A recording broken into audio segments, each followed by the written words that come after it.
Víctor, mira, aquí veig el teu missatge. Els errors de Visual Code ja ho mirarem demà, perquè t'ha passat. Però jo et dic, quan tinc problemes de Visual Code, que a vegades passen, bé, miro el teu codi, sí? I a veure si sóc capaç de reproduir-lo i comentar-te'l. Fixa-t'hi. Aquí, en aquest codi d'aquí, entrada 1 és en Pere, és alt i jove, i l'entrada 2 és es, no?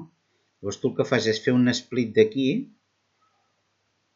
i aconseguir paraules. Bé, jo el que et proposo és que això que has fet no cal. Anem-ho a simplificar. Llavors dius, a veure, entrada 1, sí? I entrada 2. Sí? Bé, mira, el que faré serà copiar el codi i continuar el vídeo, el que has fet tu.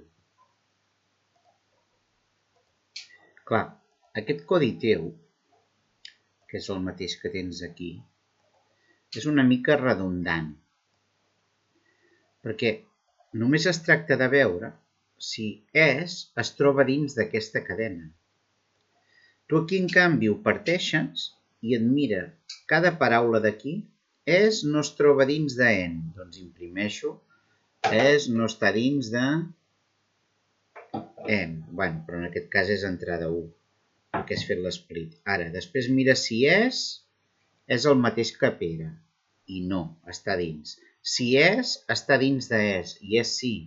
Però el que et vull dir és que aquí no calia fer l'split. Havies de fer directament i una sola vegada, si entrada 2 in entrada 1, imprimeix això. En cas contrari, imprimeix l'altre. No calia fer l'split. Si filosòficament només hem de veure si entrada 1, si entrada 2 està dins d'aquí, de la cadena. Tu, en canvi, ho feies havent fet un split, per tant, el que m'estaves comparant és una cosa, que és dir, està dintre de en, ho veus, és com una mica raro. Està dintre de Pere, està dintre de es està dintre d'alt, està dintre de i, està dintre de jove. Rar, estrany.